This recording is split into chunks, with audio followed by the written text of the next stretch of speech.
Hi guys, it's Rachel at WTI and I want to talk about this Luminizer primer by Dr. Brandt. So this is so amazing. As you can see, it has kind of a skin color to it. So you are able to wear this just on its own, or you can wear it underneath your makeup. I really love how you don't need a whole lot. I love the shape of the bottle so that it's just easy to squeeze out onto your finger and apply all over your face.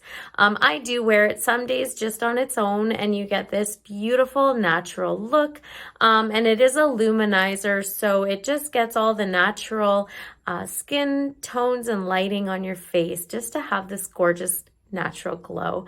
I love as well the way that it is underneath my makeup. It feels like I have nothing on. It's so clean, and I just love how beautiful, as you can see, my makeup looks with it underneath. Just the fact it's kind of like having concealer as well, but it is a primer, so it's kind of a bonus. I love the look of the bottle too. It's just got this nice two-tone color to it, so clean and fresh.